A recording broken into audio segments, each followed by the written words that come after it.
Hola, yo soy José y esto es Game Jam Academy.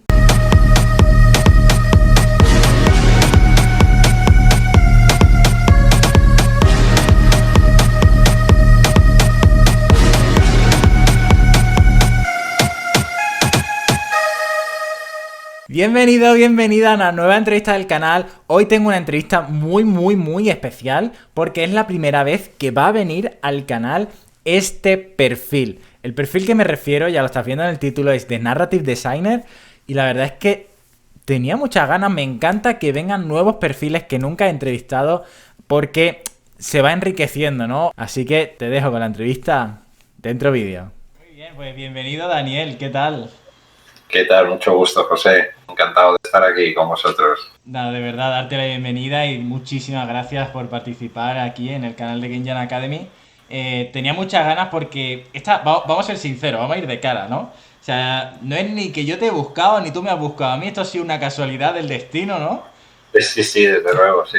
Y de repente nos hemos conocido y conocí tu caso y dije, joder, nunca había conocido, nunca había tenido la oportunidad de conocer a un narrative designer con experiencia, además no solo en videojuegos, sino también en peli, cine, ¿no? En televisión y Sí, bueno, sí. un poco.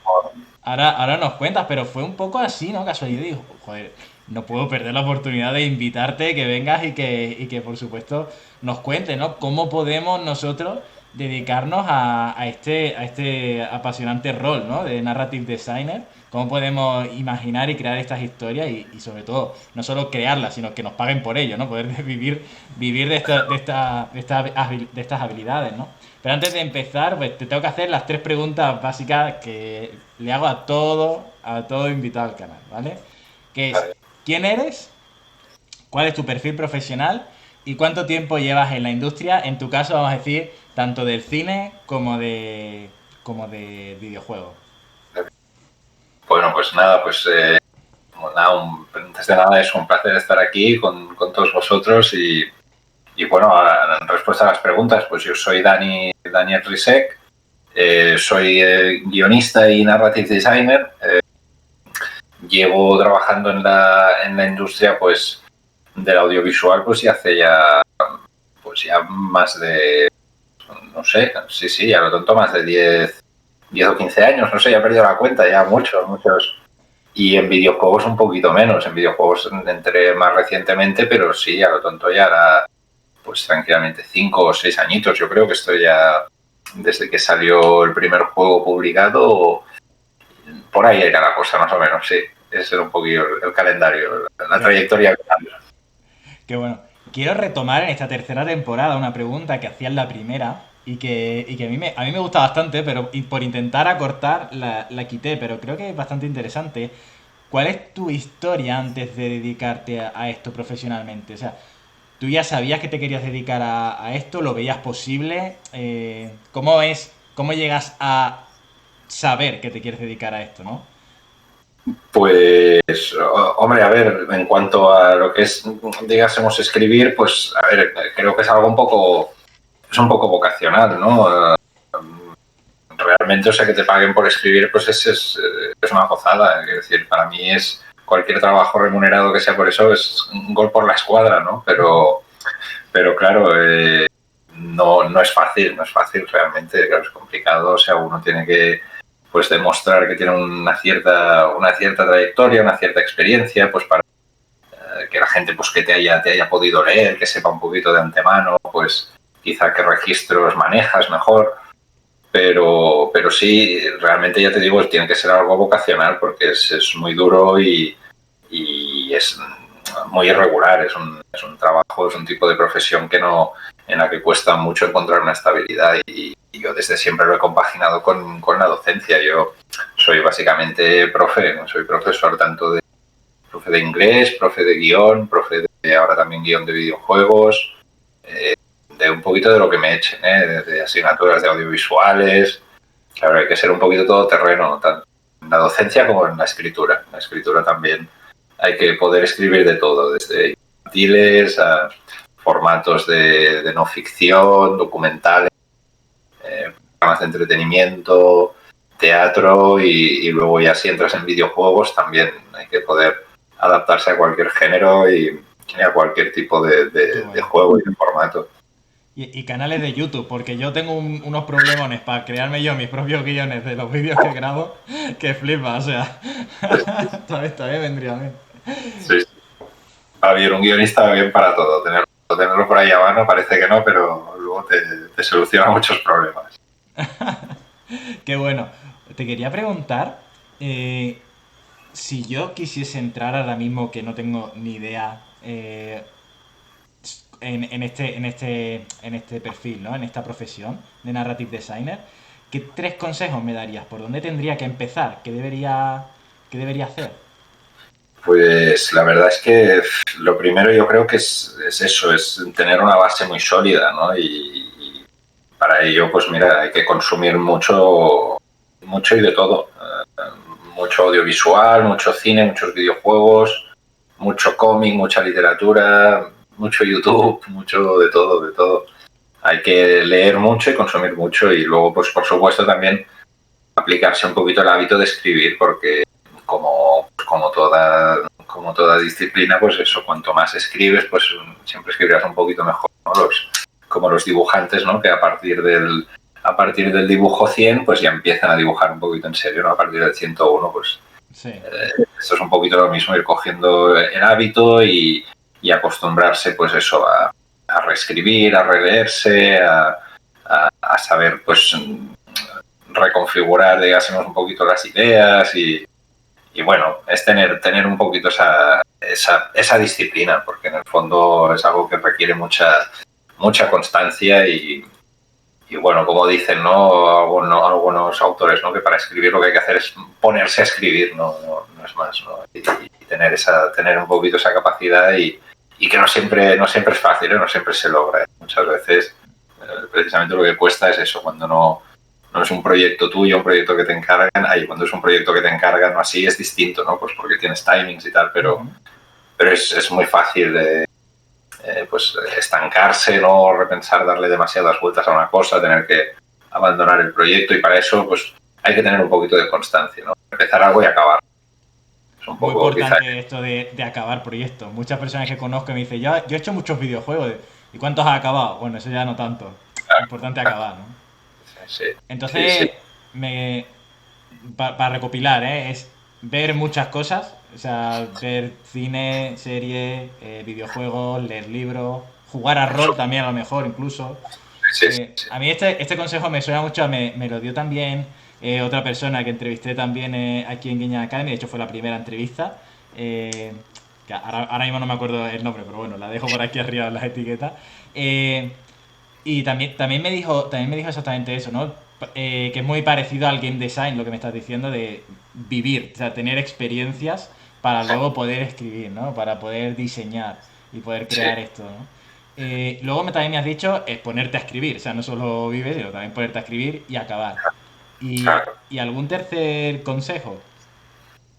Pues realmente quizá el siguiente consejo sería escribir algo, ¿no? Tener algo escrito para poder empezar a mostrarlo y usarlo un poco como showreel. A mí a día de hoy me lo siguen preguntando muchos estudios si tienes algo, alguna muestra, algo que podamos ver y Claro, esto es una pregunta muy interesante. ¿Cómo buscan, cómo es un proceso de selección en este rol, ¿no? ¿Qué es lo que te piden las empresas que tienes que enseñarles? Porque no será solo el currículum, ¿no? Como pasa en el resto de roles. Tendrás tu currículum, ok, pero también necesitas un portfolio. ¿Cómo es el portfolio de un narrative designer?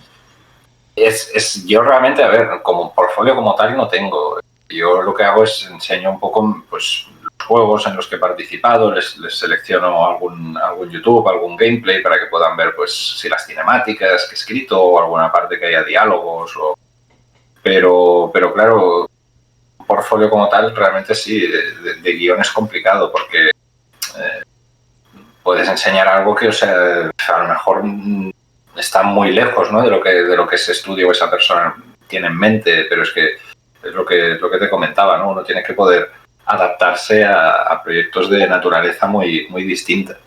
Entonces, bueno, mostrar, o sea, normalmente ya te digo, sí, les enseño bien un poquito lo que haya podido hacer con proyectos Y sobre todo en cuanto a consejo para la gente que está empezando, creo que es eso, ¿no? Un poco esto lo decía, creo que era James Cameron, ¿no? Que decía que para ser director lo único que tienes que hacer es grabar algo, lo que sea, y lo que sea, graba una pared en blanco, da igual. Y luego al principio y al final de la película pones dirigido por un hombre. Ya eres director de cine, ¿no? Nadie puede decir directora de cine. Me ha encantado, me ha encantado ese consejo. Es un consejo muy bueno, voy a la americana, ¿no? Voy a la James Cameron, como es él, pero realmente es eso, sí, poder decir que hay algo que alguien pues ha publicado, ¿no? Le ha dado el visto bueno y es algo que has escrito tú y eso es un poco tu carta de presentación y a partir de ahí pues ir acumulando un poco de experiencia y bueno, es un proceso.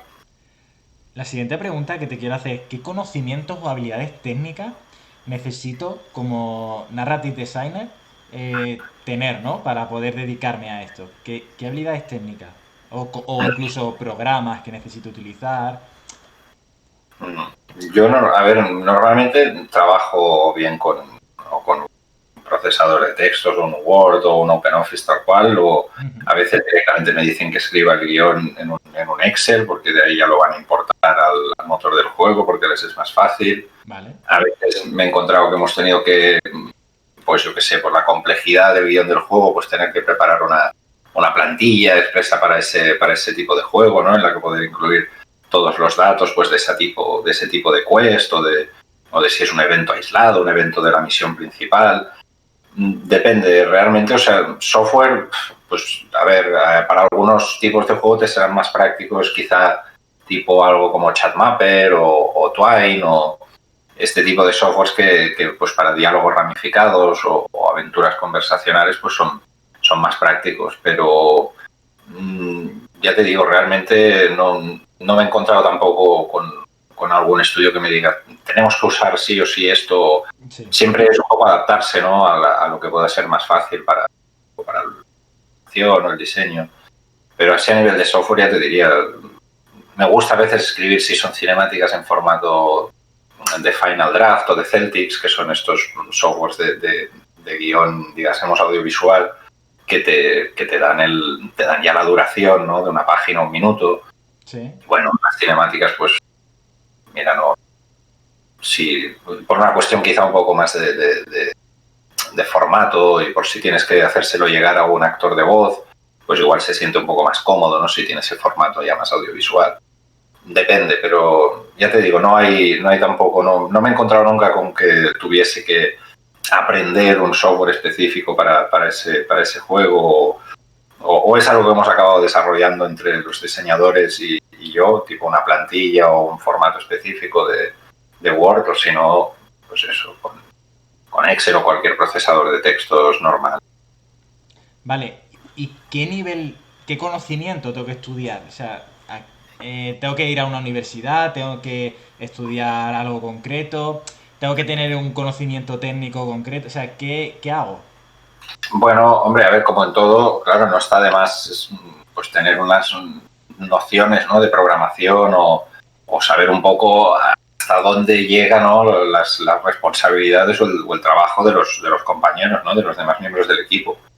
Del mismo modo que ellos saben hasta dónde llegará tu parcela, ¿no? De trabajo, pues tener más o menos claro o en un momento dado, pues sí, si uno controla un poquito pues del motor gráfico y del motor de juego que se esté usando, pues hombre, pues siempre mejor, ¿no? Les facilitarás un poquito más el trabajo. Pero realmente la parte de narrativa y diseño muchas veces es más conceptual, ¿no? Quizá es como buscar darle una dirección, un sentido, ¿no? Al trabajo del equipo. Yo conocí un diseñador de juegos AAA que había estado en los FIFAs y bueno, y él me lo contaba que para él el diseño narrativo, ¿no? Y el guión era un poco el farolillo, ¿no? La guía, que durante el proceso de desarrollo del juego, si se alargaba mucho, pues en un momento dado sí perdías un poco la noción, ¿no? De, ostras, pero esto qué sentido le queríamos dar, ¿no? Esta escena, esto era que tenía que provocar esto, risa, llanto, o sea, bueno, en un momento dado es como una guía, ¿no? Para de un modo vehicular, ¿no? Los esfuerzos de todos y darle un sentido.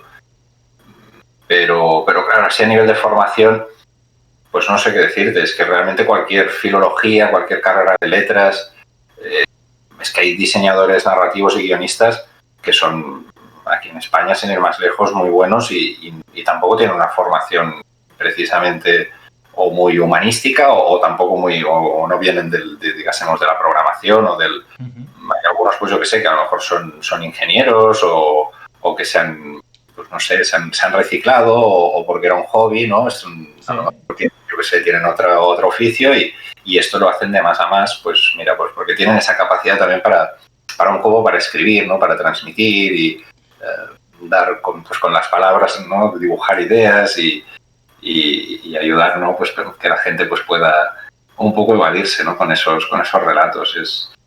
Es un poquito la capacidad que puedas tener, la gracia que uno puede tener también al escribir, es haberla trabajado, ¿no? Haber desarrollado un poco ese hábito y a nivel de eso de formación, pues lo que decíamos antes, ¿no? Estar muy nutrido de referentes y poder adaptarte a un proyecto que no sea tuyo y para el cual puedas decir, no, pues aquí yo tocaría esta tecla, ¿no? O iría muy bien esto y a que al equipo le parezca bien, etcétera. O sea, es posible, como pasa en otros roles de desarrollo de videojuegos, es posible dedicarse a ser narrative designer sin tener un título específico, un título universitario. Simplemente si tienes tu formación o aunque hayas sido autodidacta y tienes la capacidad, tienes un buen portfolio, has hecho cosas bien y a alguien le interesa, se puede llegar a trabajar de esto, ¿no?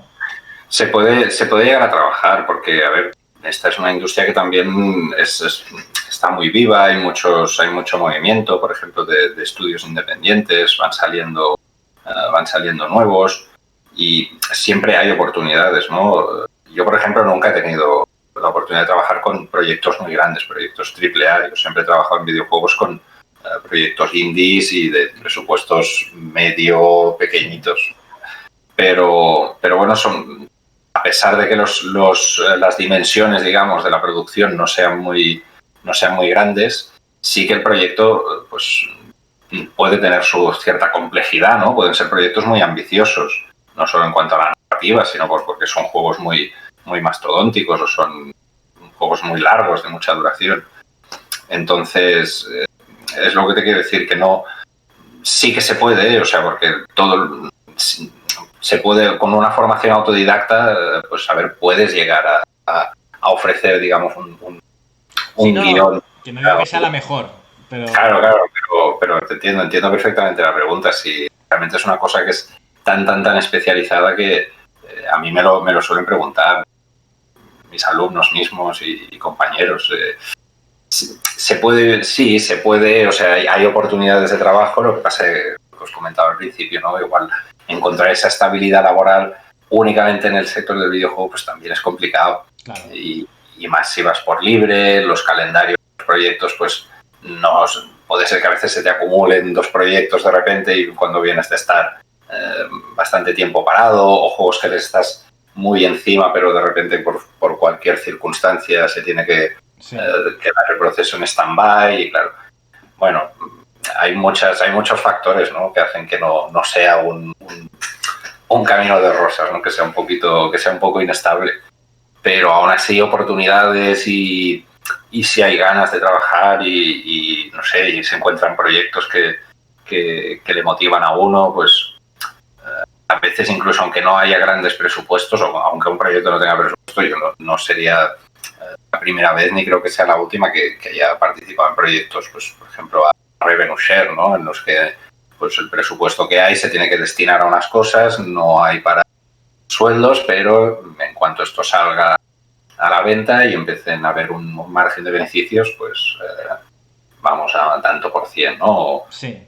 Bueno, son opciones que en definitiva, si lo prioritario muchas veces es eso, si que quieres que el proyecto salga y pues bueno, no te supone tampoco una carga de trabajo muy bestia, ¿no? En un lapso de tiempo muy reducido, es algo que se puede ir haciendo, pues bueno, hay que tener un poco de flexibilidad, ¿no? En ese aspecto también Perfecto. Pero sí, se puede ir haciendo, se puede ir encontrando proyectos y se puede ir encontrando trabajo. Sí. Hablando de esto, ¿no? De se puede ir encontrando trabajo. ¿Cómo encuentras trabajo? A mí me parece que una de las formas más interesantes para encontrar estas ofertas es haciendo networking. ¿Networking también funciona en este perfil o cómo lo haces tú? Sí, sí, sí, tal cual. Es aprovechando pues cualquier ocasión para conocer a uno que conocía al otro, o hacerle saber si has trabajado con un estudio y la cosa ha ido bien, pues sin ningún tipo de reparo. Y si sabes de alguien que puede necesitar algo de guión o... porque claro, el guión no deja de ser algo que es un poco accesorio, no todos los proyectos lo necesitan, claro.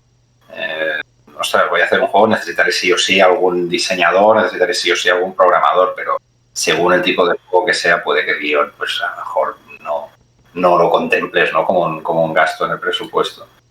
Pero a veces, claro, si sale un proyecto en el que, ostras, sí, no, aquí necesitaremos, ¿no?, un guionista, pues porque va a ser bastante texto y hay cosas que sé más o menos cómo irán, pero tampoco me las acabo de imaginar. Voy a delegar esto en alguien, un especialista.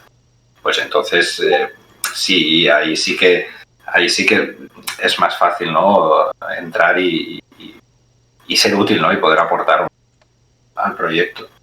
Pero yo creo que sí, es lo que decías, networking y hacerte una tarjetita, y ahora porque no haya ferias y todo esto por toda la pandemia, pero aprovechar cualquier feria, cualquier encuentro, cualquier excusa para ir ahí. Y además es un sector que nos acabamos conociendo entre Sí. todos a poco que estemos un poco activos y dando voces, y eso también es bueno, ¿no?, que establecer un poquito estas redes. Además, es que te quería preguntar por esto, por el tema de networking, porque estaba convencido de que hacías networking, porque tú y yo nos hemos conocido de una forma que hemos dicho un poco por la providencia, pero la providencia no es exactamente así, es porque tú eres muy activo en el networking, tú decidiste conocerme un poco, yo estaba en enero, durante este mes de enero ofreciendo esas sesiones gratuitas, tú te apuntaste no para que te ayudase en nada, sino simplemente Sí, para conocernos, o sea, simplemente sí, por eso, ¿no? Entonces sé que eres muy activo en el networking por eso. Y yo totalmente soy un fiel defensor y un creyente de networking porque a mí también me ha funcionado muchísimo. Y claro. soy programador, o sea, y he sido programador durante todo este tiempo, que en teoría es un poco más fácil que encontrar puestos de narrative designer, ¿no? Programadores, pues todas las empresas de videojuegos necesitan un montón. Narrative, pues a veces necesitas uno, a veces ninguno. Eh, pero aún así el networking ayuda muchísimo. Entonces, Sí, sí. o sea, de verdad, la persona que esté viendo este vídeo, si puedes hacer networking, haz networking, porque es que cambia muchísimo, ¿no?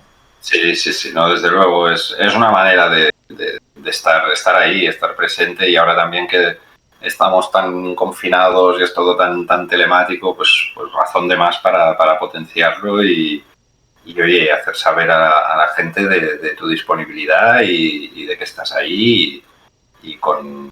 Sí, sí, hay que potenciarlo, desde luego, que no hay que tener nunca, siempre es un buen momento, ¿no?, para conocer gente nueva de la industria y que está levantando proyectos, y nunca se sabe en el futuro con quién vas a colaborar. Y no, para mí es una parte fundamental, sí, sí. Buenísimo, buenísimo. Voy a hacerte ahora dos preguntas un poco complicadas, ¿vale? A ver, a ver qué tal, a ver qué tal. La primera es si tienes alguna anécdota que te haya pasado en un proceso de selección, tanto seas tu candidato como que eres tú la persona que está evaluando a la persona que va a entrar a trabajar contigo, eh, algo que te haya pasado bueno o malo, que te haya resultado, o sea, que haya sido como decisivo, ¿no? Para tomar una decisión sobre si contar contigo o con la otra persona que tú estabas evaluando. No sé si me explico. Sí, sí, bueno, a ver, suele pasar con las pruebas de guión, ¿no? Que a veces, a ver, antes me preguntaba si había algún proceso de selección, a veces te hacen hacer pruebas de guión, tanto esto en la industria audiovisual como en la de videojuegos también. Alguna vez me han pedido alguna y me parece es muy buena manera, porque Ujú. al guionista, pues una prueba de guión tampoco le supone no le estás pidiendo tampoco una jornada de trabajo gratuita, es sencillamente pues un poco eso, dame una muestra en lugar de un portfolio, pues yo te doy unas premisas y me desarrollas un poco lo justo, pues para que pueda haber tanto la propuesta de historia que me puedes hacer como el estilo que puedes tener al escribir o al redactar. Y sí, alguna vez con una prueba de guión me ha pasado, ¿no? De intentar, pues te dan una premisa, ¿no? Argumental, te la plantean desde el estudio, ves que más o menos tienen algunas ideas, pero igual todavía no lo tienen del todo claro, si son varios, ¿no? A lo mejor entre ellos ves que hay conceptos que todavía no los acaban de tener del todo definidos, y entonces, pues a través de la propuesta, ¿qué haces, no? Pues a veces dices, vale, les voy a dar la vuelta a todo así para sorprenderlos, ¿no? Y a veces pasa de frenada, ¿no? Y darle tanto la vuelta que de repente dicen, ostras, no, es que nos has sacado completamente. Eso a veces puede pasar, ¿no? O si no, por pasar de muy poco o por pasar de frenada, ¿no? Por a veces puedo decir, bueno, voy a ceñirme mucho a lo que me han dicho y voy como a desarrollar lo que me han dicho pero ellos mismos, pero con otras cosas, ¿no? Para que vean que puedo seguir sus instrucciones. Y a lo mejor no, a lo mejor están buscando precisamente pues que les sorprendas, ¿no? A veces pueden pasar cosas de esas, ¿no? Que tiene un punto un poco frío, ¿no? Un poquito impersonal y a lo mejor alguien tiene más facilidad de palabra, ¿no? En una reunión, pues para hacer un pitch así y soltar una lluvia de ideas que puedan parecer interesantes, pero luego a la hora de ponerlas en palabras no se acaban de entender tan bien, ¿no? Pues depende, ¿no? Hay que tener un poquito la capacidad, digamos, de venderte, ¿no? Vender tu trabajo en una reunión o a través de una videollamada, eso también es importante, ¿no? Muy importante. Y conocer un poco al que te está haciendo el encargo, ¿no? La persona que te está haciendo el encargo para ver qué tipo de referentes le gustan, por dónde puedes, ¿no? Llamarle, ¿no? Dónde tocarle la fibra, porque al fin y al cabo pues tendrá un background cultural, ¿no? Si ha visto esta serie, ha jugado estos juegos, le gusta este tipo de películas, vale, pues entonces seguro que estos clichés le funcionarán, este tipo de personajes le parecerán interesantes y eso también es muy importante, ¿no? Estoy totalmente de acuerdo. Porque para la gente que me conozca o alumnos míos, o sea, yo utilizo el método potencia y la I del método potencia es investigación de mercado, investiga la empresa, qué cosas hacen, qué cosas le gusta, qué cosas han hecho en el pasado. Entonces, esto que me está diciendo es exactamente lo mismo, conoce a la persona para saber qué le gusta y hacer algo que sea auténtico, porque es algo que tú has hecho, pero algo que le guste, algo que vaya con la filosofía de esa empresa, ¿no? De esa persona. Me parece brutal. Y que a lo mejor no es lo que te gusta a ti, ¿no? A lo mejor no es tú lo harías de otra manera o lo harías más así, pero si a esa persona le gusta así, hay que hacerlo de esa manera y que funcione, ¿eh? Porque se puede hacer de muchas maneras y aún así hay como unos mecanismos básicos que uno se tiene que asegurar de que funcionen, al margen de que lo que estés haciendo sea de un color u otro. Sí. Pero más de tu gusto no, pero sí, poder adaptarte, ¿no? Al gusto del otro y asegurarte de que narrativamente, argumentalmente, dramáticamente todo aquello funcione. Buenísimo. Mira, Daniel, yo por mi parte ya he terminado todas las preguntas que te quería hacer. Pero Genial. hay una nueva sección en la tercera temporada y se llama Pregunta al Senior. He pedido a personas por Twitter, si no me estás siguiendo en Twitter, a la persona que está viendo este vídeo, sígueme, porque voy a ir dando la oportunidad de preguntar a seniors bueno, para que le hagáis preguntas, ¿no? Para que le haga llegar yo vuestras preguntas. Entonces, ha habido dos personas que te han hecho preguntas, así que yo te las traslado y a ver qué tal. La primera es de Dobabit y dice: ¿qué recorrido tienes que haber tenido para llegar a trabajar de eso? O sea, ¿cuál es tu background o qué tienes que haber hecho para poder dedicarte a Claro. narrative design? Pues en mi caso, yo ya os digo, los primeros trabajos que hice fue en televisión. Fue en televisión, la televisión autonómica de Baleares, en la IB3, imagínate. Y empecé pues con lo que os decía, con formatos de entretenimiento, de no ficción, informativos, documentales, infantiles.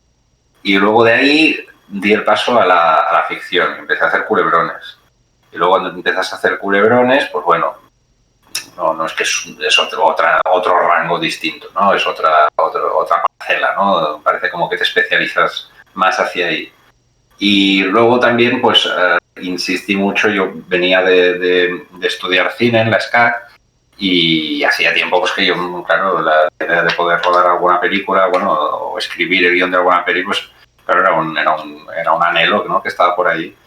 y a base pues de insistir con productoras, de hacer reescrituras de guión, hacer informes de guión, correcciones, análisis, etcétera, pues entré en contacto con un director de cine, con Denis Rovira, que por aquel entonces pues, estaba dirigiendo cortometrajes y tal, y estuvimos desarrollando el guión de una adaptación, y bueno, y así fue como salió la influencia, que fue un proyecto muy chulo.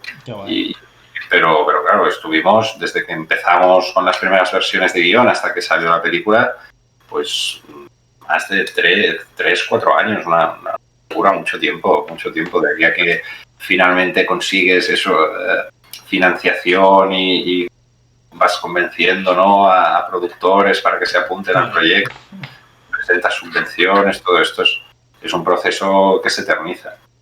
Pero bueno, claro, me ayudó, ¿no?, también, o sea, el tener el background en el audiovisual, pues me ayudó luego, pues al entrar en videojuegos, pues tener un poquito ese background, ¿vale? No tengo experiencia en videojuegos, pero sí tengo experiencia en lo otro, ¿no? Y ahora hago que un terreno, unos contenidos transversales, pues que más o menos damos por hecho que los tengo más o menos dominados. Y a partir de ahí también las primeras experiencias en el sector de videojuegos, yo también tuve mucha suerte porque conocía a David Jaume Andreu de Undercoders, lo conocía de hacía años y él por aquel entonces, Undercoders era un estudio que llevaba relativamente, bueno, ya llevaba unos añitos, pero han seguido haciendo y bueno, ahora es un estudio indie muy importante en Barcelona y en España y él, la verdad, también me dio esa oportunidad, ¿no? Él estaba desarrollando varios títulos y para alguno de ellos pues pensaba, hombre, pues aquí igual sí que le iría bien un poco de guión, ¿no? Pensaba asumirlo yo, pero bueno, ya que tú eres especialista en esto, pues a ver, hacemos una propuesta y primero al principio pues de manera así un poco informal, ¿no?, comentándolo y sugiriendo ideas y luego al final ya diciendo, bueno, pues venga, vamos a hacerlo oficial, ¿no? Será un encargo y tú te encargas del guión de este juego y me presentas el guión y las cinemáticas y ese fue uno de, si no el primero, uno de mis primeros contactos con la industria y a raíz de ahí pues ya fui conociendo a gente de otros estudios y... Qué bueno. Pero sí, un poco el recorrido es ese, ¿no? Lo que comentaba antes, tener algo de background profesional, algo que poder enseñar y a partir de ahí pues acumulando experiencia. Perfecto. Tengo otra pregunta, bueno, tengo dos, de Alex R/0S. Dice, ¿hay trabajo de narrative designer en España? Sí he visto ofertas de game writer, pero apenas ninguna posición de narrative. Sí, esto el otro día leía un artículo muy interesante, ¿no?, que distinguía un poco entre estos roles, ¿no? Decía que el narrative designer está más pendiente de la experiencia del jugador, ¿no?, con el juego y con la historia, vale. Y el escritor, el writer, es el que está pendiente de la experiencia del personaje, cómo vive la historia del personaje, ¿no? Era como un matiz que era interesante. Pero sí, es cierto, claro, el narrative designer pues parece como que está en una óptica un poquito más alejada, ¿no? El writer está ya muy metido en el universo del juego, ¿no? Tienes que desarrollar el lore, ¿no?, y que sea coherente, ¿no?, con ese mundo que has creado. Los diálogos de los personajes hay que mantener un tono, una atmósfera. Y el narrative designer igual pues sí que parece como que tiene que mirarse las cosas como un poquito más desde la perspectiva de la experiencia, ¿no?, del jugador y de cómo se le va a ir contando la historia, en qué manera, en qué orden, qué cosas se pueden, si van de una manera secuenciada o de otra, pues qué efectos podemos conseguir, ¿no? Hay quizá otros aspectos, ¿no?, que tener en cuenta.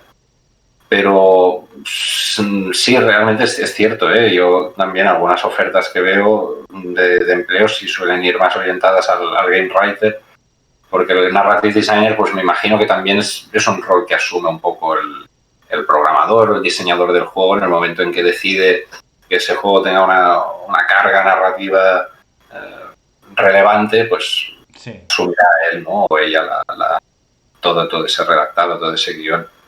Imagino que quizá por eso se debe a eso.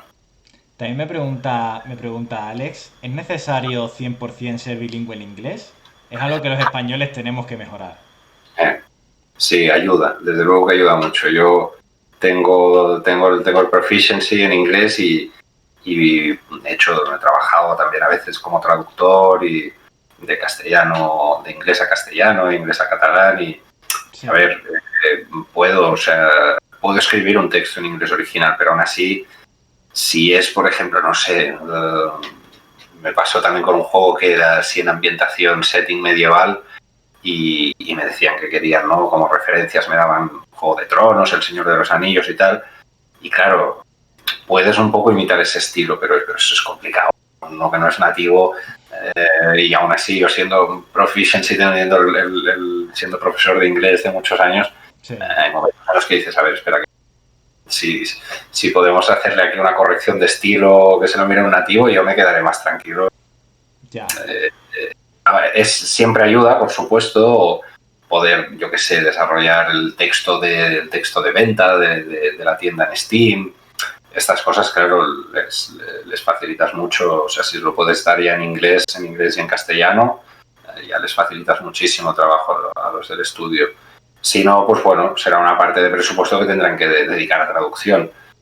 Pero si tú de algún modo ya puedes ofrecérselo, pues mira, también un punto a favor. Pero sí, desde luego que ayuda, claro. Y controlar también no solo el registro, lo que te digo, para poder hacer un texto de venta, sino eso, dominar en un momento dado pues un argot específico o ahora un registro eso más medieval o más futurista Sí. y que todo el léxico, toda la terminología pues que suene bien, suene coherente. Es complicado, sí, sí. Y yo muchas veces prefiero escribirlo en castellano primero, luego lo traduzco. A veces ya hay chistes que ya los pienso en inglés y ya me los dejo apuntados, mientras lo escribo en castellano, claro. O sea, eso es buenísimo. Esto es buenísimo. Que primero lo escribes en Claro, castellano y luego lo pasas. claro, normalmente paso las dos versiones, pero sí, yo ya doy por hecho que la versión que prima será la de inglés y si alguna broma, algún juego de palabras tiene que funcionar en inglés. Si no funciona en castellano, pues Ya. ya me apañaré ya luego yo para la traducción, pero la primera opción siempre de la buena tiene que ser el inglés, claro. Sí, sí. Buenísimo. Pues nada más, muchas gracias, Dani, de verdad, por haber estado aquí. Quiero dejarte un espacio para que digas lo que quieras, puedes brindar, reivindicar o promocionar lo que te apetezca. Así que este es tu momento, por si quieres decir lo que sea. Darte las gracias a ti, José, y a Game Jam Academy y nada, solamente eso, animar a los programadores y diseñadores, a la gente que esté con sus proyectos indies, a que les pongan historia, ¿no? Que le den guión a sus juegos, que la historia en el fondo es algo que hace, mejora, ¿no? Mejora el juego y hace que sea una experiencia más chula y el jugador lo agradece muchísimo. Y si bien es cierto lo que os decía antes, ¿no? Que no todos los juegos necesitan un guión, pero aún juegos que no lo necesitan, cuando hay una historia y está bien contada, pues la experiencia funciona mucho más, ¿no? Y los videojuegos son un medio narrativo y yo creo que las posibilidades expresivas que tienen todavía están, yo quiero creer que todavía están por ver, ¿no? Que aún falta ver, ¿no? El Ciudadano Kane de los videojuegos, yo creo que todavía está por llegar. Pero bueno, que se animen a contar con guionistas, que los hay de muy buenos y aquí en España hay gente que se está formando, muchos centros de formación y está saliendo profesionales muy buenos. Yo también brindo por eso y porque me parece súper interesante. Cuando empezaba es muy fácil hacer juegos de tipo arcade, ¿no? O juegos más simples que no necesitan historia. Pero yo en una Game Jam me atreví una vez a hacer un juego con historia. Era un juego conversacional en el que se simulaba una conversación en un grupo como de WhatsApp, parecido así. Y la verdad es que, o sea, yo me vi muy... Yo como programador, pues me lo pasé, era muy fácil, ¿vale? Muy sencillo. Pero a nivel de crear la historia, era muy complicado para mí, ¿no? Pero una vez que ya lo conseguí, para mí es uno de los proyectos que luego me sentí más orgulloso, aunque técnicamente no era tan complejo. Pero es que luego veo a la gente jugar y ver las emociones que yo quería transmitir. Fíjate, que yo no soy nada de esto y que soy muy malo, que una persona profesional lo haría muchísimo mejor. Pero cuando tú ves de verdad que tu juego está transmitiendo las emociones que tú querías a través de la historia y no solo a través de gameplay, también muy bonito, ¿no? también muy bonito. Entonces yo animo de verdad, porque yo también tengo esa experiencia, desgraciadamente solo tengo una en la que participé en una Game Jam, que encima es un juego muy corto, muy pequeño, de estilo conversacional, de estilo que tiene historia, y la verdad es que es muy gratificante, mola mucho. Es mi juego favorito de Game Jam, el juego de los juegos que yo he hecho, el que más me ha gustado de todo y animo mucho, ¿no? A esto, a que se cuente con un profesional o un perfil de narrative design para darle ese toque, ¿no? A tu proyecto. Sí, sí, no. Desde luego, no, yo creo que sí, que mejoran los juegos que se atreven a contar una historia y que tienen esa voluntad.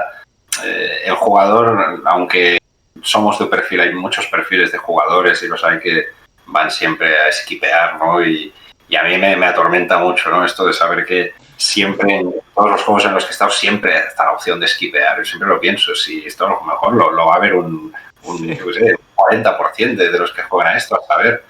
Pero claro, ese porcentaje de jugadores que no les gusta más. Yo soy muy de leer, a mí me chifla todo lo que sea lore de juego, que si el pergamino, que si el periódico, el audio diario.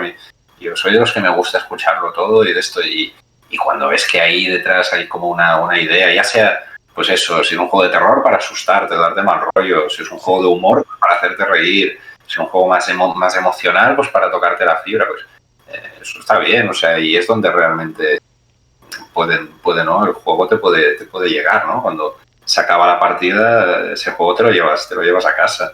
Totalmente de acuerdo. Y no solo en la historia principal, sino también secundaria, ¿no? A mí en The Last of Us, que me lo he pasado hace poco, el de segundo, había a lo mejor cadáveres distribuidos por la ciudad y tú dices, bueno, pues cadáveres. Si no los miras mucho, pues bueno, pues ambientación. Pero si te acercas, a lo mejor tenían notas en las que te explicaban el por qué habían muerto, qué es lo que había pasado, y tenía recompensas también, por ejemplo, del estilo, oye, te dejo ciertas cosas en la caja fuerte, la contraseña está, ¿no?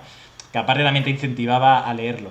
Pero es que si lo leías también te podías enterar de la historia de lo que estaba pasando en esa ciudad, ¿no? Aparte de que pegar tiro y matar gente, dices, hostia, que además también hay una historia de, me puedo enterar por qué he salido tanto aquí. Y eso está muy guay, y eso te hace entrar mucho mejor. Entonces, sí, totalmente de acuerdo. Bueno, no te quiero mirar más, Daniel, porque estoy muy a gusto hablando contigo y me podría pasar aquí toda la noche. Nada, simplemente agradecerte de verdad el tiempo. Creo que se ha aportado muchísimo valor, te lo digo en serio. Así que, nada, gracias, de verdad. A vosotros y seguir así, que está genial todo lo que hacéis en la Game Jam Academy, José, está muy bien. Muchas gracias. Enhorabuena. Muchas gracias. Y a ti que estás viendo este vídeo, pues nada, lo de siempre, dale un super like si te ha gustado, compártelo si conoces a un narrative designer al que le pueda ayudar esto. Y nada, suscríbete a la campanita porque si no YouTube no te va a avisar de esta tercera temporada de vídeos, de entrevistas que voy a hacer a profesionales del sector. Nada, te veo en un siguiente vídeo y hasta luego.